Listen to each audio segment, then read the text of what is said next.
Welcome to the next level tutorial on researching license plate deviations in Access Camera Station Pro. The way the license plate readers work is by sending multiple license plate reading attempts to the server with slight deviations, depending on the accuracy of reading. Out of the one of these attempts, the license plate reading will be accurate and provide access. Unfortunately, for specialized license plates with additional vertical characters at the end of the license plate will also be read as part of the entire license plate. So in this tutorial, I'll show you how to use the previous LPR attempts to find the license plate deviations that can be added to the card holder to increase the probability of successful access. Keep in mind that these license plate deviations should only be added to card holders that are currently having difficulty gaining access with their license plate. Two things to check before researching deviations. First, is the card holder created properly? Is it set for as a global card holder, and has the card holder been added to the appropriate group? Number two, is the license plate credential in the card holder's profile accurate and valid? If the information checked is valid, we can proceed to the research. For our LPR deviation research, we'll be using the data search to accomplish this task, as well as using the data search to determine other potential access issues, such as access denied. First step is to gather the information from the card holders if you don't have it. License plate, picture is preferred. Which gate were they having the issue? Around what time were they having this issue? Once you've gathered the necessary information, open a data search tab. For basic navigation of the data search, please refer to the next level's Access Search tutorial video. First step is to set the time range to custom. Select the time range. Use the information provided by the card holder. It should be within an hour or two period. Set data type to access control. Set the filter.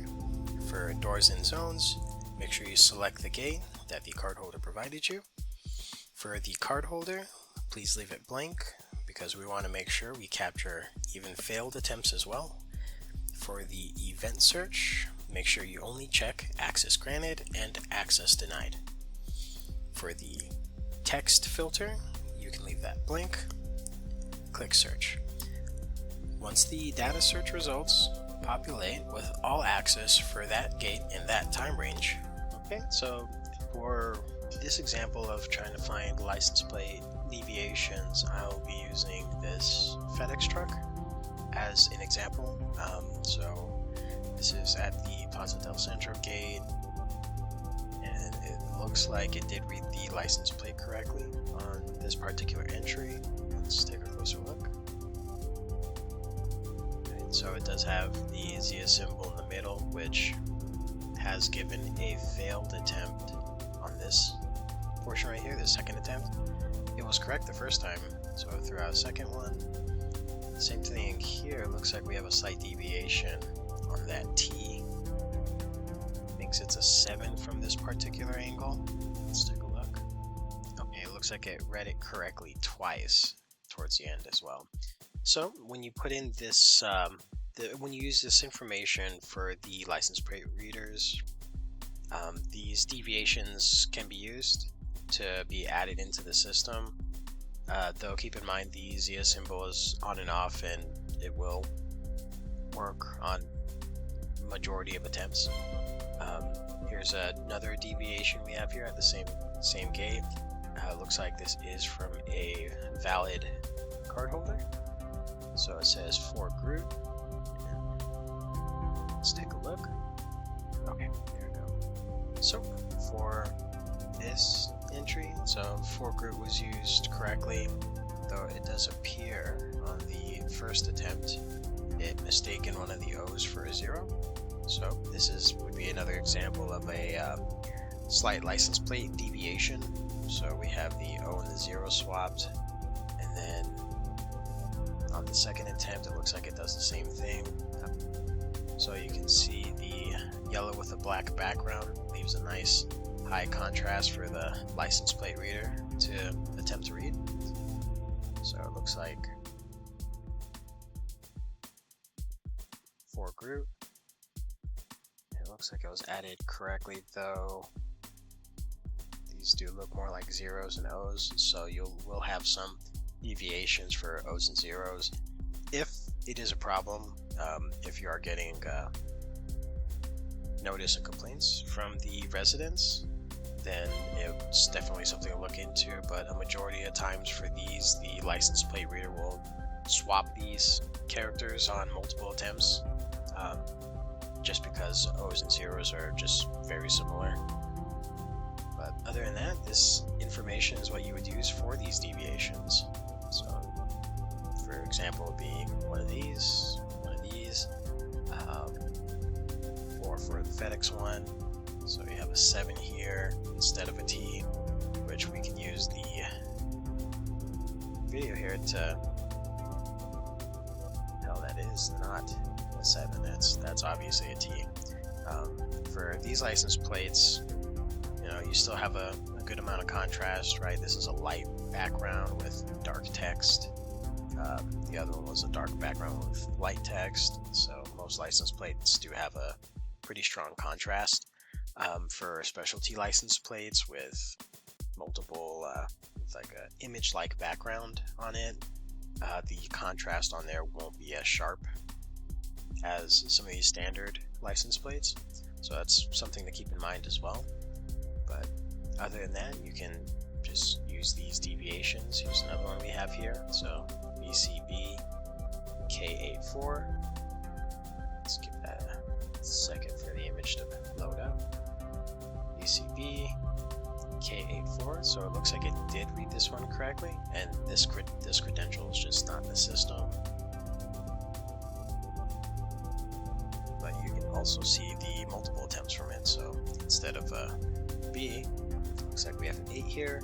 So this would be an example of a license deviation. So BC8. So it's swapping the B's and the 8s for multiple attempts. So yep, using this data search tool will allow you to use these deviations on how the license plate reader recognizes these license plates. So from this information, you can add these license plates as an additional credential into the system, though keep in mind each card holder is only limited to 5 credentials. So that's license plates, that's PIN code, QR, mobile credential. So it leaves very little room for additional deviations. In this particular case, you would have to add a additional card holder that shares the same credentials with these additional license plate deviations. Though you would really only need to add perhaps maybe 1 or 2 deviations. The accuracy of the license plate readers are most likely going to land on one of these deviations. So adding 5 or 6 is probably pretty unnecessary. I'm sure it'll land on either one or the other. So I would recommend maybe up to a total of 3 or 2 additional deviations from the accurate. So 3 license plate credentials total. If there is a particular license plate that's just very difficult for the LPR cameras to read, and it is shooting multiple different deviation attempts on multiple different things, you could add more, but it's unlikely that you would need to add that many. Perhaps just adding 2 additional license plate deviations, see how it goes, follow up with the resident to see if they're still having that same issue. If they are having that same issue, do the same process again, use a updated time, gate, footage material to see what kind of information the license plate reader is pulling up at that time for most updated information. But likely the case, just adding 2 additional deviations should suffice, but make sure to follow up with the resident. That concludes our tutorial for researching license plate reading deviations. Thank you for watching.